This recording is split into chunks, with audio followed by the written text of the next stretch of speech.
Esse podcast é uma realização do Programa de Pesquisa e Enriquecimento Curricular do CET Vasco Coutinho, em parceria com a Insight Incubadora.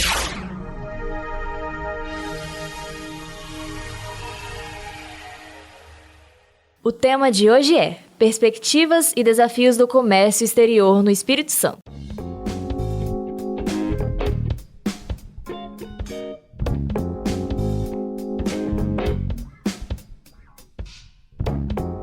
Roberto Blondet de Azeredo, diretor da Internacional Serviços Aduaneiros.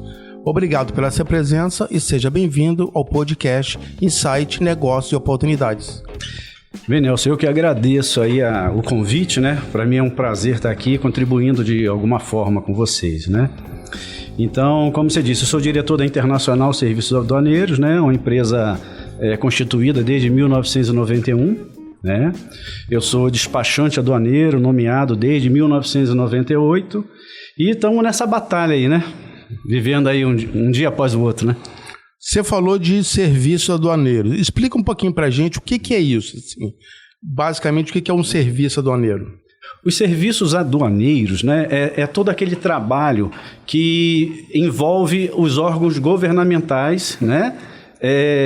No quesito importação e exportação, né? Então, quando você hoje se dirige em qualquer na parte do mundo aí, quando você fala em aduanas, né? Então sempre está falando de comércio exterior, né? Então, os serviços aduaneiros ele vem na verdade o encontro de quê? Da gente poder fazer o meio de campo entre os órgãos governamentais e os importadores e os exportadores. Né? Então é aí que está inserida a figura do despachante aduaneiro. Ah, tá. E essa figura, esse trabalho só é importante para tudo, para desburocratizar, para agilizar, não é isso? Na verdade, não desburocratizar, porque a nossa função, infelizmente, ela surgiu pela burocracia. Né? Então, ali, o importador, o exportador não tem expertise em lidar com os trâmites, né, aduaneiros, né? Então faz a contratação do despachante aduaneiro porque ele não quer se envolver com a burocracia.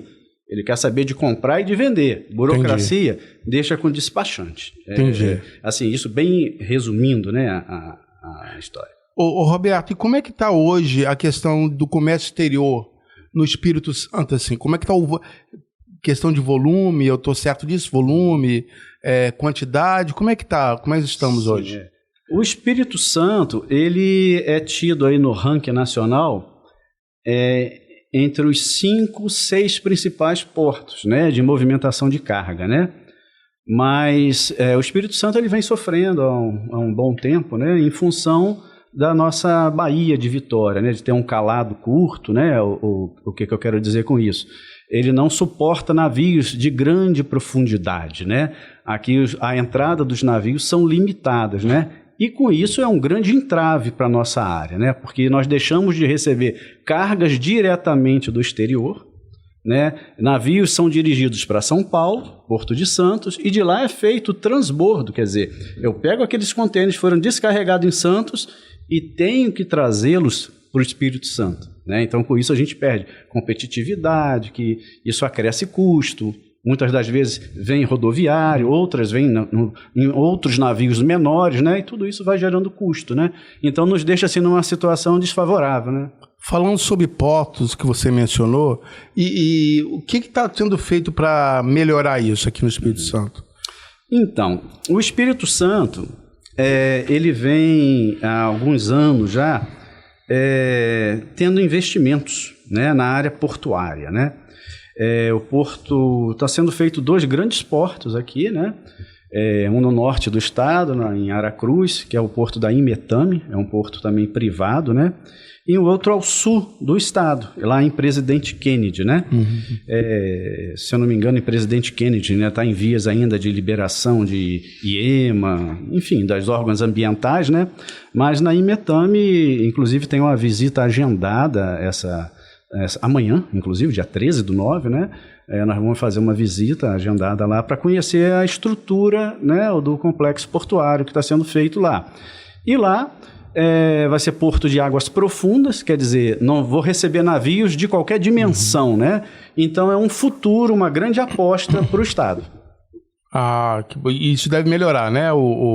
Toda essa evolução, toda essa geração de emprego, né? Sem dúvida.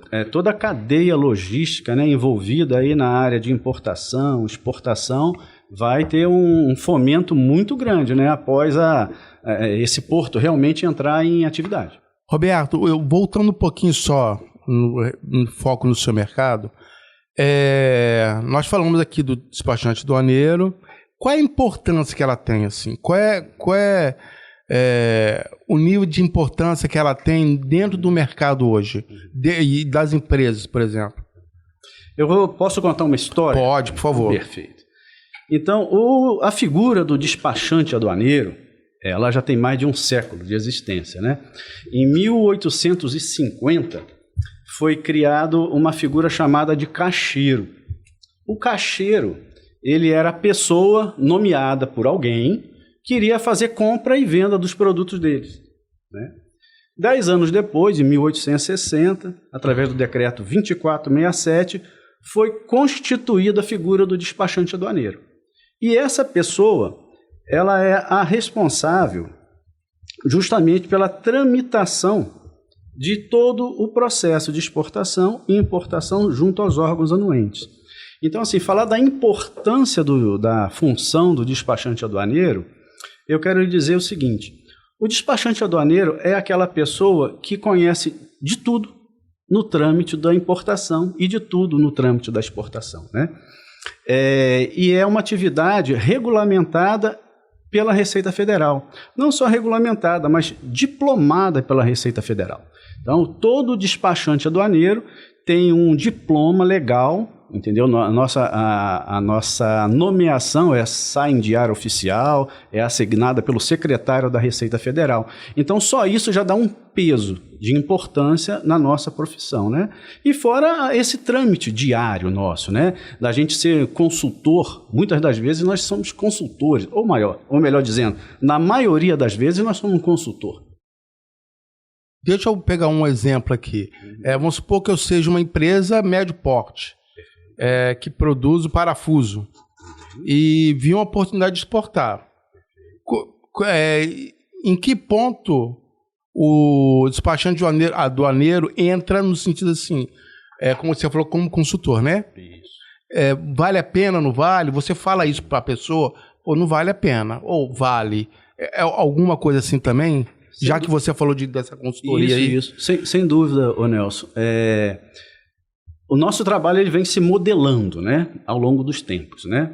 Então, quando eu falo em consultor aduaneiro, isso eu estou falando de um momento bem que nós estamos vivendo, do presente, né? Então, quando a gente fala na figura do consultor, pegando esse exemplo, né, que você sugeriu aí, né, de uma exportação de parafusos, né?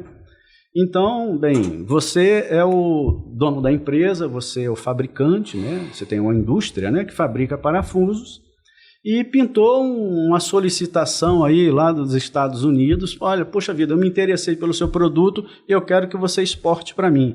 Poxa, mas você está preocupado com o quê? Em comprar matéria-prima bem e vender esse seu parafuso bem. O meio de campo, poxa, como é que eu faço para exportar? Aí você contrata o despachante aduaneiro, porque ele vai te orientar as habilitações que você precisa ter junto aos diferentes órgãos da federação. Ele vai te orientar, puxa vida, esse parafuso, qual é a melhor via de transporte para você levar essa carga no menor custo e no prazo solicitado, né, pelo seu importador. O despachante aduaneiro vai lhe ver isso, entendeu? O despachante aduaneiro vai poder te assessorar em todas as atividades concernentes ao segmento. Então, o meu trabalho praticamente é só produzir o parafuso. Exatamente. E contratar o aduaneiro, que ele vai fazer todo esse processo até chegar na mão do meu comprador. Perfeito. Perfeitamente. Eu contrato frete internacional, é claro, sempre com sua anuência, né? Mas estipulamos o frete e tudo, Nelson, deixa comigo. Se você quiser, eu até pego a sua mercadoria na sua indústria e levo para embarcar e entrego lá fora para o seu comprador. Tendo essa visão, que perfil de profissionais hoje que você acha que deve ter um despachante aduaneiro? O perfil, a nossa área, eu vejo uma área assim, muito singular, né? Então, assim, o perfil que hoje eu entendo, essa pessoa tem que ser uma pessoa dinâmica, né? Porque a área, ela sofre constantes mudanças. São mudanças diárias, inclusive, né? Algumas mais significantes, outras menos. Em leis, por exemplo, em normas, né? Normas. Então, assim, o perfil da pessoa, dinâmica, essa pessoa precisa ter um grau de concentração muito grande, porque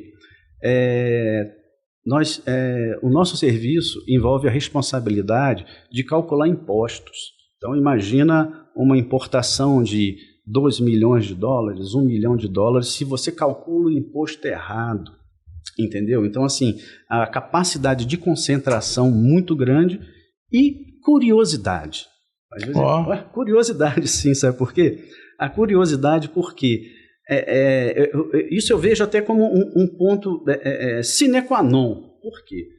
Quando você é curioso, isso te força a estudar, isso te força a querer conhecer, a se aprimorar mais, entendeu? E como eu falo, é uma área de constante mudança, então, quer dizer, o aperfeiçoamento também tem que ser constante. Uhum. E como é que está o mercado de trabalho nessa área de despachante aduaneiro? O mercado de trabalho, assim, é claro que a gente está saindo aí de uma... Não posso nem dizer se está saindo, eu acho que a gente ainda está vivendo aí a ressaca da pandemia, né? Ainda estamos aí nos resquíciozinhos dela, né?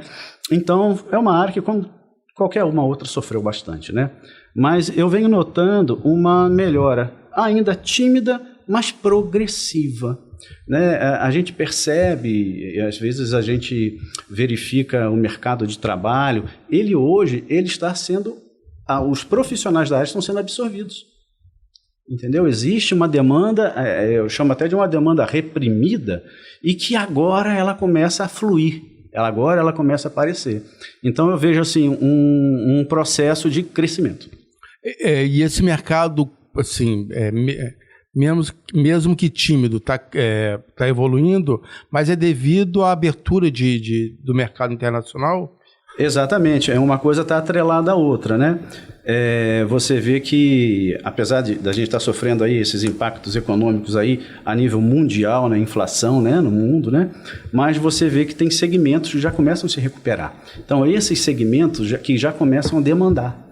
Entendi. Sabe? Então, assim, à medida que o mercado internacional realmente se equilibrar, eu não tenho dúvidas que 2023 vai ser um ano de crescimento mesmo na nossa área. Roberto, nós falamos dessa possibilidade de crescimento.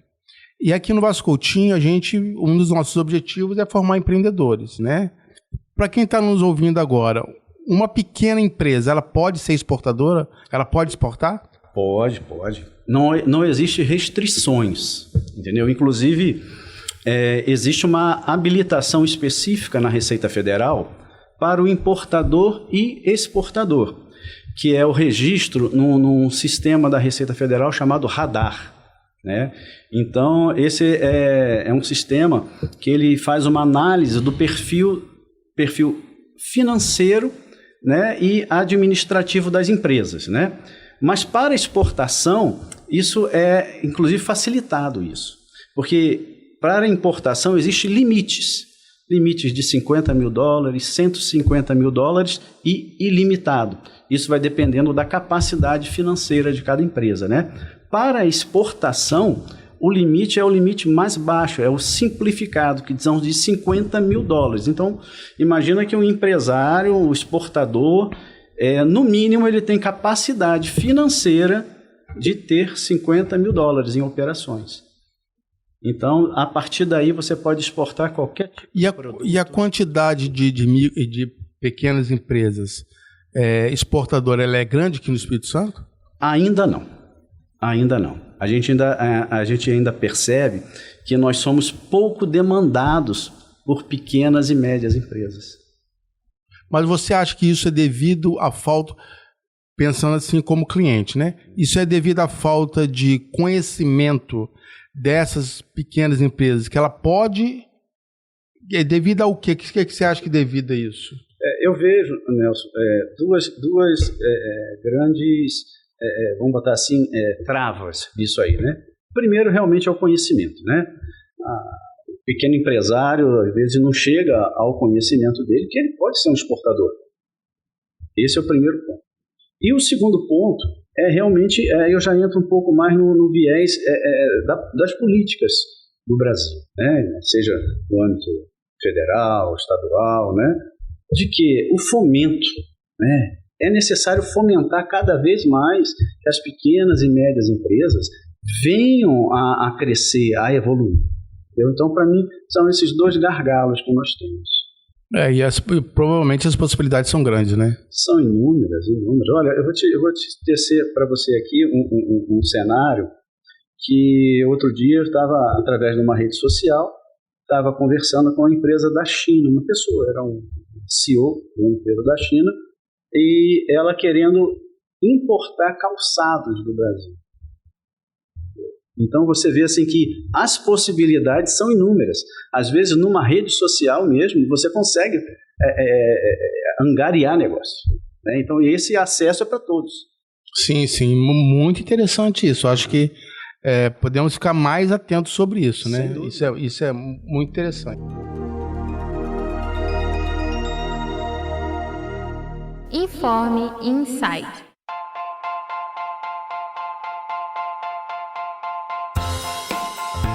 Atenção, empreendedoras que desejam desenvolver suas competências e aumentar sua capacidade de execução. Vem aí o seminário Sebrae, Mulheres que Fazem Acontecer. O evento será no dia 29 de setembro, das 8 da manhã à 1 da tarde. Para mais informações, acesse o site do Sebrae Espírito Santo.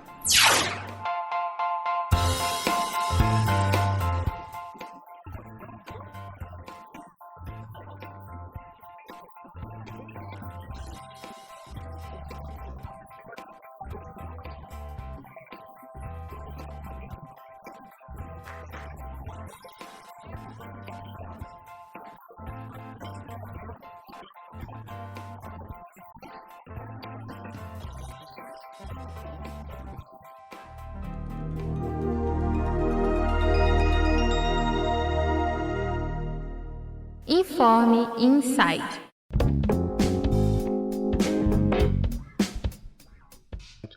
Em termos agora mais macro, assim, como é que você define o contexto atual do comércio exterior no Brasil, assim, depois dessa pandemia, hoje? Isso vai ser mais ou menos como eu tinha respondido anteriormente com o cenário do Espírito Santo, né? Vem crescendo a passos lentos, né? Um segmento ou outro que vem se destacando, né? Agora, os empecilhos ainda causados, né, criados pela pandemia, ainda são latentes, né? Eu vou dar um exemplo assim de uma área que está apanhando, que é o setor automotivo, né? O setor automotivo vem apanhando pela falta de fornecimento de partes, componentes eletrônicos, entendeu? Alguns chips de memória do carro que faz os controles automáticos do carro. Então a indústria está deixando de produzir por falta de fornecimento de chips. Nossa. Entendeu? Então, assim, tem segmentos que estão sofrendo mais, outros vão andando a passos lentos, mas... E a questão, nós falamos tá falando disso, e a questão dos custos? Assim, é caro exportar, Roberto? Ou depende para onde e o que exportar? Um dos pontos que é uma trava também do comércio exterior, né, no Brasil, no modo geral, é o chamado custo do Brasil, né? Então, os custos de importação ou exportação, eles ainda continuam sendo elevados. Pós-pandemia, ainda mais, porque os fretes internacionais, para você ter uma ideia, fretes lá do Extremo Oriente, lá, os portos da China, né, vindo para o Brasil, antes da pandemia, você contratava um frete, você pagava $2.000 o container, $3.000 o container. Hoje você paga 15, 16 mil dólares. Né? Então, só aí você já vê o impacto de custo, né? Mas os custos básicos, eu quero exportar uma mercadoria, qual vai ser o meu custo? Primeiro o de produção, né? É claro, né? O de produção. A exportação é desonerada de impostos, então você não paga a cadeia de impostos, PIS, COFINS, ICMS, é desonerado, né? Então você vai ter custo de transporte interno, né? O custo de você embalar a sua mercadoria, né? Atender alguns padrões internacionais, né? Então não é uma embalagem qualquer, tem que ser uma embalagem padronizada. Você vai ter o custo se for uma carga marítima, né? O custo de aluguel do container, né? E o frete internacional. Esses são os custos básicos, né? E do profissional, do despachante aduaneiro, é claro, né? Que vai fazer todo o trâmite da operação. Essa questão do imposto eu não sabia. A exportação é desonerada. Que coisa, hein? Uhum. Que coisa. Mais um facilitador. Um facilitador, né? O Brasil exporta muito, Roberto? Tem, você vê que... Assim, a minha pergunta é assim, exporta muito e se pode e tem condições de exportar mais. Tem condições de exportar mais. Você vê assim que a nossa balança comercial, ela vem sendo sempre superavitária, né? Porque o nosso volume de exportação é maior do que o de importação. Mas o que carrega esse volume, né, é o agronegócio. O agro que realmente está assim, se destacando, né? O agro, produtos siderúrgicos, né? Produtos que não requer tanta elaboração, né? Então nós somos país exportador de matéria-prima, isso assim, bem macro, né? E importadores de produtos manufaturados. Então assim, quando você me pergunta das exportações, eu falo, vão indo muito bem, mas do segmento industrial. Agora, essa nossa turma aqui, por exemplo, esse trabalho que vocês estão fazendo aqui de formação, esse pessoal todo podia estar exportando. O mercado absorve, produtos brasileiros são bem-vindos lá fora. Você falou do calçado. O que você mais sente falta? Eu acho que eu vou abrir uma empresa disso para fabricar isso para exportar, assim. Que você ouve assim de demanda? Essa parte de confecção, de forma geral, o gringo adora biquínis no Brasil. Biquínis, essa moda fitness, né? Moda fitness. Então isso eu vejo assim, a gente traduzindo isso para o universo, vamos falar de ser mais de micro e médio, empresa de médio porte, né? Trazendo mais para essa realidade aqui, né? Então, o segmento de vestuário, o segmento de serviços, a gente também exporta serviços. Olha! Exportação de serviços também, por exemplo, a gente estava nesse bate-papo aqui, você falando sobre o curso de vocês aqui de produção de games. Isso, jogos digitais. Isso aí. É serviço, entendeu? E o pessoal adora a criatividade do brasileiro. Olha. Então, tudo isso é produto de exportação. Não a exportação de um produto, mas a exportação do serviço, da inteligência, do que você atribuiu ali. Que coisa. Qual é o primeiro passo, então, uma empresa exportadora?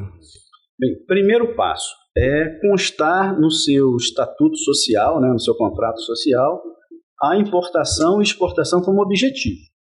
Eu tenho que ter esse objetivo, posso ter vários objetivos, mas para ser um importador, exportador, você tem que ter esse objetivo no contrato social. Porque isso é uma coisa legal que precisa ter. Precisa ter. Não é uma questão só mas isso vai ser exigido alguma hora. Vai ser exigido, porque okay. Logo em seguida você vai ter que fazer aquela habilitação que eu comentei ainda há pouco, no radar. Ok. E lá, num dos exames que a Receita Federal vai fazer, um dos exames é olhar que no seu objetivo você tem a importação e exportação. E a sua empresa me ajuda nisso, até no contrato pessoal, você olha, é isso, isso, né? O radar, não sei o quê. Tudo. Meu trabalho começa desde aí. E quais são as vantagens hoje que você poderia falar para uma empresa exportar, assim, no sentido assim, olha, tem negócio lá fora, tem oportunidade lá fora, não fica só aqui, não sei, alguma coisa que incentive a empresa a exportar. Ou você já teve essa experiência de você ver uma empresa e falar assim, por que você não exporta esse aqui, rapaz? Foi muito bem colocada essa sua pergunta, sabe por quê? Eu estou vivenciando uma situação dessa.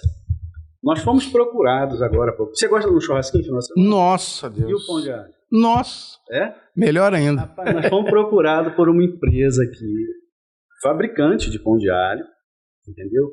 Que foi um amigo dele. Olha como os negócios acontecem. Um amigo dele está morando se eu não me engano, em Miami, Orlando. E ele foi fazer uma visita para visitá-lo, esse fabricante, né? Para visitá-lo, são amigos, né? E levou uma pancada de pão de alho. Eu não sei nem que jeito que ele deu de passar na alfândega de lá, mas passou, enfim. Levou aí no churrasquinho de final de semana dele, aí o amigo chamou os vizinhos, chamou o pessoal da empresa. Rapaz, adoraram aquele pão de alho. E o que o cara agora me procurou para fazer? Ele quer exportar o pão de alho. Olha só como as coisas acontecem. Existe essa possibilidade? Sim, existe. É claro que, por exemplo, se tratando de gênero alimentício, né, precisa de um registro específico lá nos Estados Unidos, que é o FDA. O FDA lá é como se fosse a nossa Anvisa aqui, né? Então eu preciso fazer todo o trâmite junto àquele órgão para aprovar meu produto, para testar a sanidade do meu produto, né? E atestado, e eles já conseguiram essa autorização, esse registro no FDA, e agora nós já estamos botando frete para ele internacional, já estamos nos preparando para fazer o processo de exportação dele. Rapaz, então, quer dizer, qualquer um pode exportar. Que oportunidade, hein? Você vê, nunca ia passar por minha cabeça pão de alho. Eu recebi com surpresa isso. Que coisa. Né? Eu acho que esse é um dos objetivos também de trazer você aqui, tá te convidando, que exatamente para estar abrindo esse leque, né? Porque muitas vezes a gente, logicamente, nem 10% que você falou eu sabia, né? E você vê que há uma grande possibilidade de negócio, de oportunidade, de empreender nessa área, né? Sem dúvida. Eu acho assim, você tem que, para mim, é você confiar naquilo que você faz. Você fabricar um produto de qualidade, entendeu? Você ser bom naquilo que você faz. Então, cara, o mercado, aí sim, a gente começa a olhar para o mercado de uma forma global. Isso. A gente não se limita aqui. Se eu acredito no produto, se eu faço um produto de qualidade. Você pode alçar voos bem altos. Você, com a sua empresa, deve ter passado realmente, como algumas outras, né, um pouco de sufoco na pandemia, né? Tanto é que você falou do frete, comentou, isso exatamente deve bloquear um pouquinho, né? Porque as pessoas devem pensar duas vezes, né? Porque o custo vai lá em cima. E esse custo vai lá pro cliente final, sem né? Dúvida, é repassado. Mas daqui para frente, o que você está achando? O que você está achando? Qual a sua visão todo esse mercado? Então, o comércio mundial vem se normalizando, né? Então, o que acontece? Aqueles fretes que eu te falei chegaram a $16 mil, eles hoje já começam a retroceder. Né? Já começam a retroceder. Então, hoje, lá do Extremo Oriente, né? Ainda pegando esse mesmo exemplo, hoje você já começa a encontrar frete de $10 mil, $8 mil, né? Então, assim, ainda continuam mais caros do que os fretes antes da pandemia, né? Mas agora eles chegaram num pico e agora você já percebe que ele começa a reduzir, né? Então, assim, o que eu vejo, eu acredito muito nesse ano de 2023. Não só aqui no mercado nacional, mas no ajuste do mercado internacional. Roberto, eu, assim, em nome do Vasco, colocar à disposição o Vasco Coutinho a vocês, assim. Que a gente possa trazer essas demandas do mercado e que a gente possa, como instituição de ensino, suprir isso para vocês. Eu acho que ganha todo mundo e todos, né? E foi uma aula que você deu aqui. Queria te agradecer muito. Eu acho que os nossos alunos, principalmente de logística, e eu vou falar isso também para o pessoal de produção de moda, que você deu um toque aí, essa gama de possibilidades que provavelmente muitos não estão vendo. Então, mais uma vez, muito obrigado. Foi uma honra. Espero que esse seja só o nosso primeiro contato, que a gente possa ter uma aliança para frente aqui. Sem dúvida, Nelson. Eu quero, mais uma vez, agradecer a vocês. Foi muito bom estar aqui com vocês. E eu me coloco à disposição. O que precisar aí, se voltar mais vezes, é só me convidar que eu já estou com carteirinha já. Roberto, muito obrigado. Esse foi mais um Podcast Inside, Negócios e Oportunidades. Esse episódio foi produzido pelos alunos de Rádio e TV do CET Vasco Coutinho. Na direção, professor Gustavo Belo e Nelson Cardoso. Alunos: Gabriel Viana, Gabriel Patrocínio, Haru Esperandio, Joyce Oliveira, Caio França, Sara Silva e Yara Guidini.